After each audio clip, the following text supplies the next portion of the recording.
She posted, manifesting a man who actually spoils me after I refused to buy her a designer bag. I commented, hope you get it. Then I spoiled myself with a new life. Her reaction when she saw my relationship farewell post, I, 28 male, saw the Instagram post that ended my relationship while eating leftover pizza for breakfast. Cassandra, 26, my girlfriend of 3 years, had just posted one of those aesthetic quote graphics, manifesting a man who actually spoils me. The kicker? This was 12 hours after our fight about the Bottega Veneta bag. Quick backstory. We'd been at the mall yesterday. She dragged me into the luxury section, zeroing in on this $3,800 woven leather bag. Started dropping hints that turned into outright requests. Babe, wouldn't this look amazing on me? You know my birthday's coming up in 4 months. Other boyfriends buy their girls nice things. I make decent money as a software engineer, around $95. But I'm also paying off student loans, saving for a house down payment, and supporting my younger sister through college. A nearly $4K bag? Not happening. When I explained this calmly, I thought she went cold. Silent treatment the whole drive home. Then this morning, that post. The comments were already rolling in from her friends. Yes, queen, know your worth. Girl, you deserve someone who treats you right. Some men just don't understand investment pieces. I stared at my phone for a good 5 minutes. 3 years together. We'd talked about moving in together next year. Marriage eventually. And she's publicly announcing she wants someone else because I won't drop $4,000 on a purse? Deep breath. Opened Instagram, found her post, typed my comment, hope you get it. Then I put my phone down and got ready for work. Had a weird sense of calm, like when you finally decide to quit a job you hate. The decision was already made, my brain just hadn't caught up yet. Checked my phone at lunch. 14 missed calls, 23 texts. The first few were confused. What does that mean? Are you being sarcastic? Call me back now. Then angry. Are you seriously doing this over Instagram? You're so immature. My mom saw your comment, WTF is wrong with you? Then bargaining. I was just venting. You know I didn't mean it like that. Can we please just talk? I didn't respond. Instead, I did something I'd been putting off for months. Updated my LinkedIn, polished my portfolio, and applied to 3 remote positions I'd bookmarked. If I was going to spoil anyone, it was going to be myself. After work, went straight to my buddy Marcus's place. Showed him everything. He just shook his head and said, bro, she failed the test she didn't even know she was taking. Cassandra showed up at my apartment that night. I watched through the Ring camera as she tried her tea. I hadn't changed the locks. She never officially lived with me, just had a spare for emergencies. Let herself in. I was sitting on the couch, her stuff already in a box by the door. What is this? She gestured at the box. Your things. Figured you'd want them for your new manifestation journey. Are you seriously breaking up with me over an Instagram post? No, I said. I'm ending this relationship because you publicly announced you want someone else. The post was just you finally being honest. It was about the bag, Jake. The stupid bag. It was about respect, Cassandra. You think I don't want to spoil you? I paid for every date for 3 years. Every birthday, Christmas, Valentine's, anniversary, I got you thoughtful gifts. That weekend trip to wine country, the concert tickets you wanted, the jewelry you wear. But because I won't blow $4,000 on a bag while I'm helping my sister avoid student loans, I'm not enough? She tried tears. I just wanted to feel special. You were special. Past tense. Now you're free to manifest whatever you want. You're overreacting. It's just social media. Cool. Then you won't mind this. I pulled out my phone, went to our relationship status, changed it to single. Just social media, right? Her face went from sad to furious in record time. You're going to regret this. You'll never find someone like me. That's the goal. She grabbed the box and stormed out, slammed the door so hard my neighbor texted asking if everything was okay. I sat there for a while expecting to feel something. Regret? Sadness? Mostly I just felt relieved, like I'd been carrying a weight I didn't even realize was there. Time to see what spoiling myself actually looked like. Update 1. Thought that would be the end of it. Man, was I wrong. First week was actually pretty peaceful. Blocked Cassandra on everything, focused on work, hit the gym consistently for the first time in months. Even started that online course I'd bought, but never touched because weekends were always about what she wanted to do.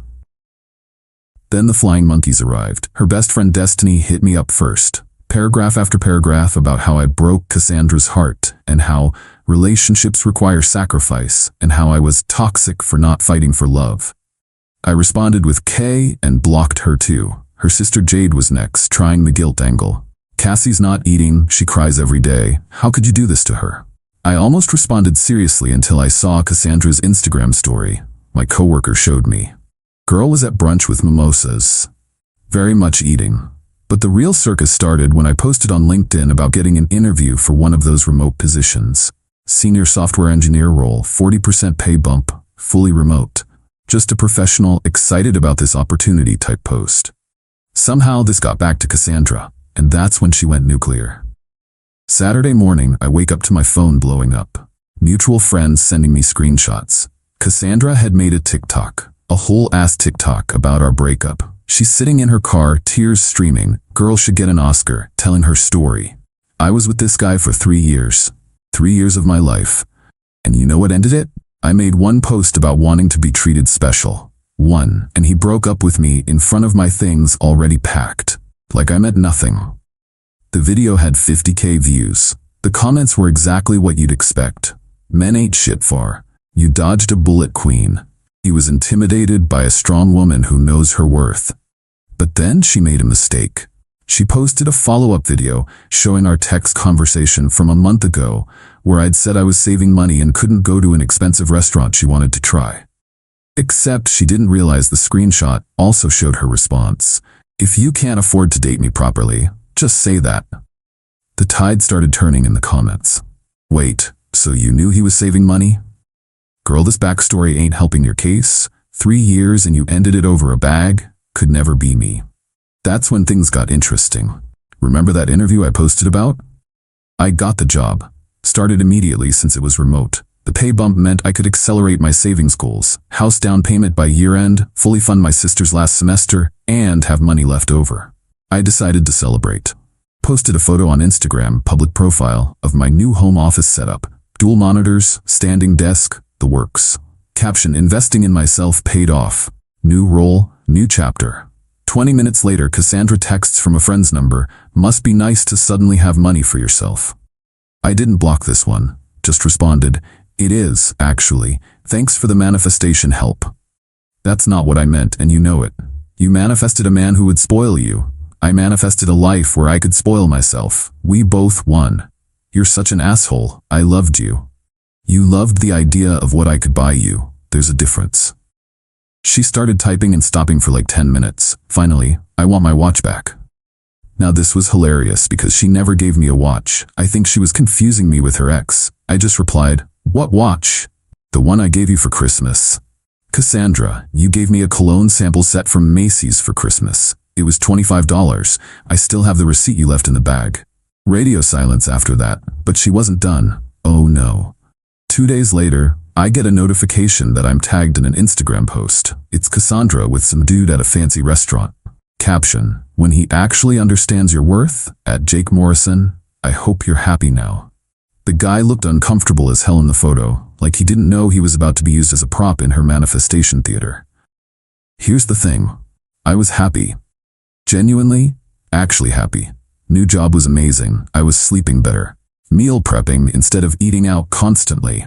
Even reconnected with friends I drifted from because Cassandra always had drama with them.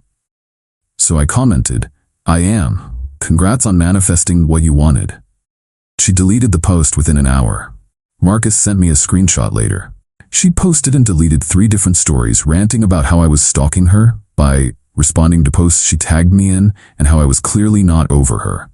Meanwhile, I was booking a solo trip to Japan. Something I'd wanted to do for years but couldn't because Cassandra only wanted beach vacations where she could take Instagram photos. Life was good, but she had one more card to play and it was a doozy. Update 2. Just got back from Japan. Incredible trip. Hiked Mount Fuji, ate at tiny local spots, took exactly 0 influencer-style photos. Posted a few landscapes on my story, nothing more. While I was gone, Cassandra apparently had a breakdown. It started when she saw that I'd changed my WhatsApp photo to one from Tokyo. According to our mutual friend Kevin, who remained neutral through all this, she lost it in their group chat. He's in Japan? Japan? We were supposed to go to Japan together. He said he couldn't afford trips. Kevin, absolute legend, responded, "Didn't you always want to go to Turks and Caicos instead?" That's not the point. The point, apparently, was that I was living my life without her, and that didn't fit her narrative of me being devastated and lost without her guidance. When I landed back home, I had 17 missed calls from an unknown number. My sister texted me, "Hey, some girl named Cassandra called Mom looking for you. Said it was an emergency." She called my mother. I called my mom immediately. She was confused but amused. She was crying, saying you won't return her grandmother's necklace. I told her I didn't know anything about jewelry, but that you're an honest person and to handle it through proper channels if there's actually missing property. There was no grandmother's necklace. Cassandra's grandmother was very much alive and lived in Florida. I'd met her once. She spent the whole dinner telling Cassandra she needed to stop acting like a princess and get a real job. But this gave me an idea. I compiled everything. The original Instagram post, her TikToks about our breakup, the texts admitting she knew I was saving money, the false claims about the watch, now the fictional grandmother's necklace, the harassment through multiple numbers, contacting my family. Sent it all to a lawyer friend for advice. He said it was enough for a cease and desist letter, but suggested I document any further contact first. I didn't have to wait long. That weekend, she showed up at my apartment with her new man, the restaurant prop guy, whose name was apparently Dimitri. They were standing outside my building when I got back from the gym. "We need to talk," she announced. "No, we don't. Please leave." Dimitri looked like he wanted to evaporate. Poor guy was clearly just arm candy for whatever scheme she'd cooked up. "I want my things back." "What things? I gave you everything in that box. My grandmother's necklace." "Cassandra, we both know that doesn't exist, just like the watch didn't exist." Dimitri's head snapped toward her. "You said he stole your grandmother's jewelry?" "He did. Tell him, Jake." "Dude," I said to Dimitri, "run. Trust me on this one." Cassandra erupted. "Don't talk to him. This is between us." "There is no us. There's you, harassing me and me, about to call the police." "You wouldn't dare." I pulled out my phone and dialed. "Hi, I'd like to report harassment at building address. My ex-girlfriend who I've asked to leave multiple times is..." They left. Dimitri was already walking away while Cassandra screamed at him to wait. That night, she made her final mistake. She posted on Facebook, "Boomer move, honestly, in a local Are We Dating the Same Guy group. Full novel about how I was a narcissist who love-bombed her, then discarded her when she set boundaries about being treated with respect."